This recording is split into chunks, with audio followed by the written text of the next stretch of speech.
when the market's doing nothing, the market's very like quiet, people search for yield wherever they can.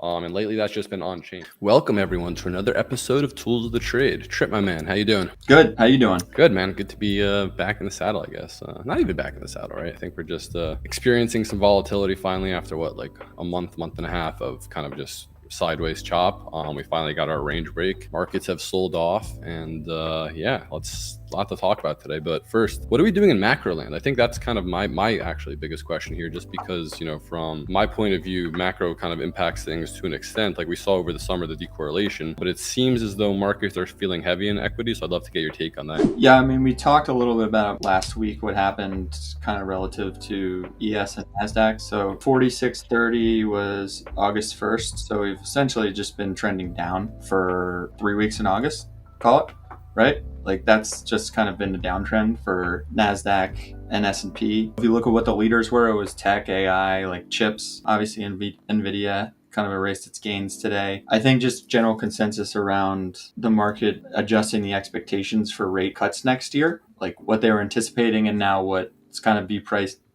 in. August isn't the best month, right? We have Jackson Hole coming up on Friday. So we're going to hear Jerome.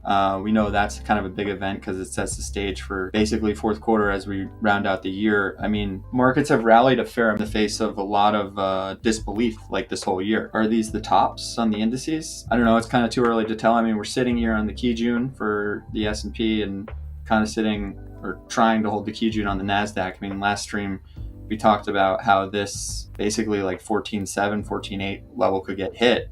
And we talked about basically 43.70, 43.80. I think it's like markets are walking on eggshells right now into that speech on Friday, which is not surprising. And that's going to set the tone for a lot of what's to come. I mean, we can look at the dollar, which maybe now there's a little bit more relevance in this chart because the indexes were kind of going up. Well, like everyone was talking about the dollar, but now like, are we in a point where this is going to potentially break out? Or is this like an actual 9 that's like a sell signal? I mean, I don't love the Stoke across. I'd rather see it going down. I think this is going to be largely dependent on what we hear on Friday, right? So If you get a breakout in this, you're probably going to see more of risk being sold. If Jerome is dovish and, people's expectations were getting ahead of themselves and it's not as bad, then this is going to go down most likely. Things will reprice and equities will get bid up again. But it's like too early to say exactly what that outcome is, right? If we look at just like percentage moves off the top, we corrected 6% on the S&P and on the NASDAQ, almost 10%, right? Those are reasonable pullbacks. But again, like when you're looking at kind of the market structure here, like I'd like to hear your take on this. Like here's your high, here's your low, here's a high, but now you've kind of like taken out this low, right? So are you starting to break bullish market structure? I think you're going to need to look at a higher time frame, but there are hints of this, right? And we saw it in crypto as well. I mean, look at Bitcoin relative to ES. Like obviously everything fell off a cliff, right? So was this almost like foreshadowing of what's to come for equities? I think the bears want that to be the case. It'll be really interesting to see like what happens Friday and how the market reacts to this. That's kind of my quick and dirty on the macro take. I mean, not much has changed. We're seeing a continued sell-off for most of August now. And I think we know that August is usually low volatility, low vol, and just people usually fucking off until quarter four. So now that we're in the back end of the summer, let's take a peek at the markets real quick, right? So you talk about the NASDAQ breaking market structure. Yeah, my gut says that since we broke market structure, that is the beginning of bearish market structure. We're probably going to see some very consistent, clean, actually, what I think, downtrend selling from here on out. And I'll bring your attention to this chart just to show a comparison. When I looked at this holistically the other night, and I wanted to talk about it, if I want to wait till the stream, just because it takes a few days to kind of digest, right? So we were in this range right up here from end of June till middle of August, basically almost 2 months. Finally broke down from this range. Okay, you can even say that, we were in this range first, and then we finally broke down and made the other side of that range, whatever. The 1 to 2 months range finally broke down. We had no volatility during this entire time, and now we finally got volatility. The range expanded to the downside, volatility expanded to the downside. So at this point, my system says that, when you have consolidation, a long period of consolidation, And when it finally breaks out and it has a move, whether it's up or down, you don't fade the direction of that move, right? So I think that's the key thing for me right now is the breakout was to the downside. I am leaning bearish. I am trading as if we are starting a downtrend. Now, the reason I have confidence in thinking that this is probably the yearly top, and we're going to be consistently selling down, although I do expect some relief in October due to astrology, but neither here nor there. So if I look at it from this perspective, separate into two parts, macro range that everyone was bullish, bearish, getting chopped up, finally had the breakup, and then here. So these two ranges or two structures look very similar to me, like when we were at 65 and 69K. So this structure here basically is eerily similar to me to what we're currently experiencing. So, you know, with that, I'm not going to draw a fractal, but, you know, consistent downtrend seems of like a very likely outcome from here on out. So right now what I'm going to do, I'm going to draw some lines on the chart real quick. First is, where was it? There, I think it was there, this low, and then we had this high, and somewhere around 17K. I think there was like a range right here somewhere, right? 1760. And then there is the previous range, where is it? 272-ish. Okay. So all these horizontal lines to me are, at some point, they were important aspects of market structure.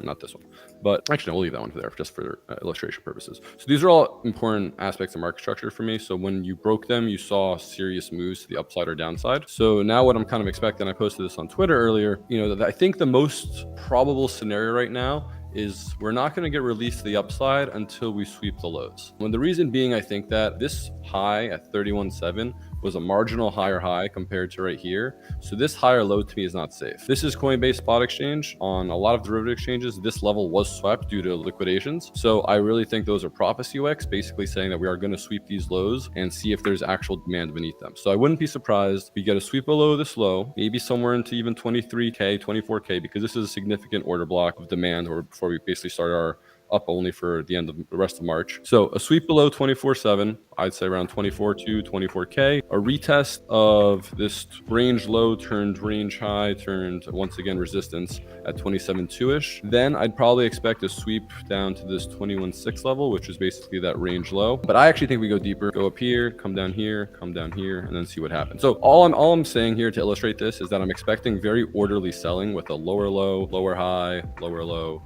lower high, lower low, lower high. So I'm expecting a downtrend to start from here. That's the quick and dirty take on that respect. This was the first liquidity pocket, like on the trend line, call it like 28K, right? And that was kind of like, all right, this should hold because this is your uptrend from basically, let's just say the start of the year. Here, you broke above the 200-day moving average, January 12th or 13th, okay?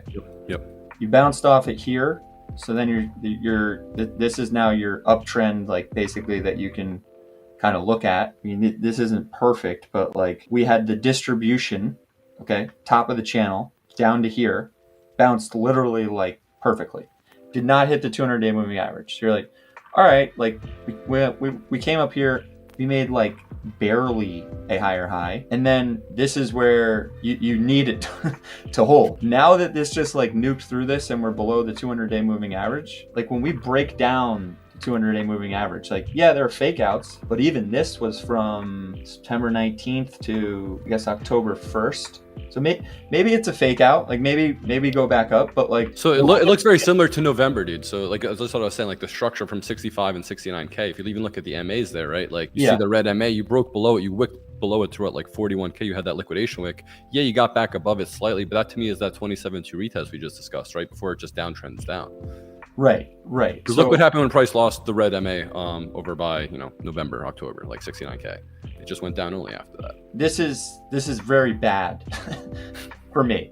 Like it just becomes like this idea of a new high on Bitcoin seems like very far-fetched now, given that we've lost this. And so now you go over to ETH. I had talked about these megaphone structures, like 200-day moving average. I mean, it's very identical to like what we just looked at on Bitcoin from where your uptrend is. I mean, yeah, you wicked through it here. This was a daily 9, which is nice. There was no remorse here. Some derivatives exchanges went to like 1440 all the way down here. For me right now, it's very similar to like your point is like, we're probably in a downtrend. I'm not super interested in trying to like trade Bitcoin and Ethereum prior to anything around Jackson Hole. I still think that's like very macro driven. Losing the 200-day moving average and the uptrend was a big one for me. Now we can go look at actual like liquidity, because we've talked about the 1 month blocks on Bitcoin a lot. And like, to your point, this is the next one down, 23.4, 23.5. I think this is like a weekly key June. Yeah, so I want to show that real quick just to touch That's on it. you had drawn out like basically an edge to edge,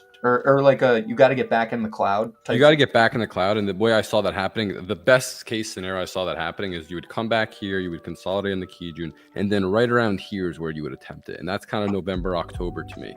I'm no longer in that camp, but I will, consider changing bias if we do really hold this 23.6 level. But gut says we will not. We just talked about the market going what we believe is a downtrend. At least I'm claiming that I think we're starting a longer term downtrend. The yearly high is in. We're gonna go lower before we go higher. So point being is, so what do you do when you know that the market's kind of going or resuming down only? Where do you find yield or returns in the space, right? The majors are pretty much high beta to Bitcoin. We've seen them just nuking twice as hard comparatively. What I've noticed as of late, and this is in part due to you, Trip, and then some of our other friends in Fishing Club, is people are seeking yield outside the normal leverage trading avenues. So lately it's been on-chain stuff. The only on-chain thing that I really first dabbled in over the summer was Harry Potter Obama Sonic Inu, which, as we know, made a new all-time high to 200 mil market cap, 20 cents before it put it in this local top. But yeah, Trip, I'd love to kind of get your take on what you've been looking at in terms of the on-chain stuff and in terms of like how you approach the market now that it seems like it's gonna be a dull market for the future. But I don't mean dull in the sense that it's not gonna have volatility. I do think we're gonna have a lot of volatility now that it finally expanded. The range broke down, but I do think it's gonna be a lot of down only, right? So it's like, how do you involve yourself in down only when price is already down, right? Yeah, I mean, the on-chain stuff is really interesting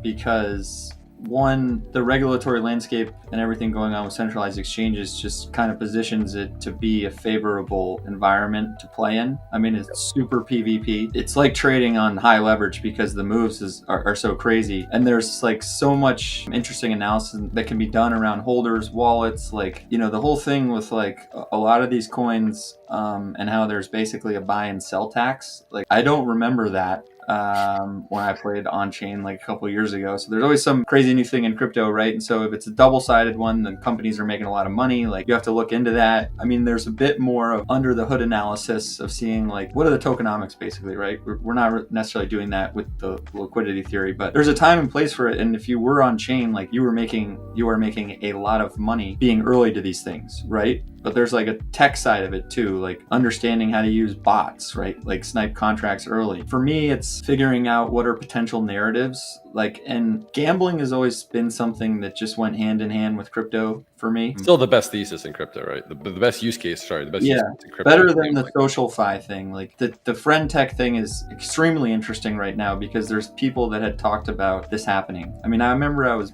buying like a token like 3 years ago called Rally. Like, I'm pretty sure like Chris Dixon was part of it. And that was like the first iteration of social tokens, right? It was like creators can monetize, through on-chain and monetize their fan base, whatever it was. It was like a Uniswap thing. Right now you have this friend tech thing, which is interesting, probably morally wrong. Just because it's really just an iteration of Irene Dow and Marin Dow. That's the way I look at it, right? Because I think we both know, at least I shared this with us in Fishing Club like several months ago, is that GCR back in 2021 talked about social, being able to bet on social tokens and people betting on the appreciation of an individual, not a company, as a share or as a stock or as a cryptocurrency would become a thing eventually. Now we saw the first iteration of that with Irene Dow when she basically launched an NFT gated Discord community that you need to mint the NFT, and then I think it did like 10, 12 ETH, some crazy numbers. And then you had a bunch of copycats, Erica Dow, Marin Dow, etc. That was at the end of January of last year, and now we're over a year and a half later from that. This is the next iteration of that front tech, right? Buy and sell shares, or now it's keys, right? Yeah. And it's like, what's the meta there? And we can talk about that if we want, but point being is like, this is just another iteration. But yeah, gambling has been the best use case for cryptos. Yeah, and this whole tax thing, right? Like, it's an interesting way for these, I wouldn't call them companies, projects, to essentially generate cash flow. Like if they bring a lot of volume and liquidity in and people are flipping these things around, like they're making money on a daily basis that, you know, they don't need to go out and necessarily get funding for things, right? And a lot of stuff that does really well on chain is starting to almost catch the attention of like traditional VCs, right? Everyone's looking for the Yield. momentum type trade, right? So we've had these interesting meme tokens because they have like the power of the cult, and just that's always been like a very symbolic thing in crypto. Now you're starting to see the SocialFi stuff, the gambling. There's been a bunch of different metas that we've kind of cycled through. I mean, you look at Unibot and then look at some of the other offshoots of that. And so the Telegram bot trading. So it's like, you know, what's the next thing? I mean, there's something called SPX 6900. Like now people are making meme like index tokens, or just, you know, so there's no shortage of innovation, whatever you want to call it. So it's just hop ball of money rotation, right? And yeah, it's like, what's the next narrative and meme that's going to kind of proliferate, right? Right. And so when you're looking at these things, it's like, how do you do quick and dirty analysis and say like, okay, cheap market cap, what's the rug percentage here? Maybe do a little work on like who the devs are, try to find that out. Like, is this going to either play into an existing meta narrative, or is it something that's up and coming that you are trying to get ahead of? And then obviously like it moves really fast. I mean, we've seen coins do like 10x in a weekend more. So that probably could irrespective of the market conditions too, right? Yeah, like yeah. Bitcoin could be nuking, and a lot of these on-chain ones are going up 5x. Right. Yeah. I mean, one went down like 58% today in one candle. Like, but that's the thing, right? When there's no liquidity on chain, that's what happens. Someone eats the whole chart with their entire bag, and you know, there's your negative 50% candle. Right.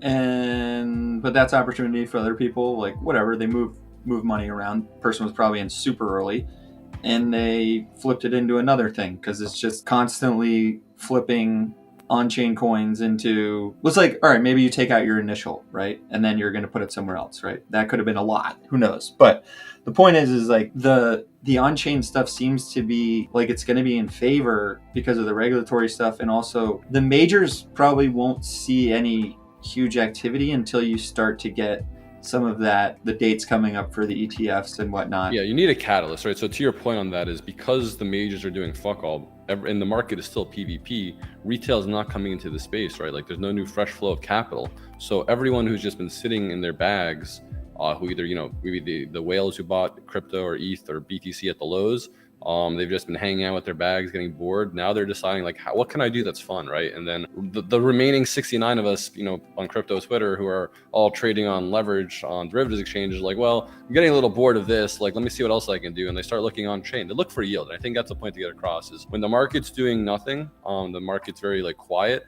people search for yield wherever they can. And lately that's just been on chain, right?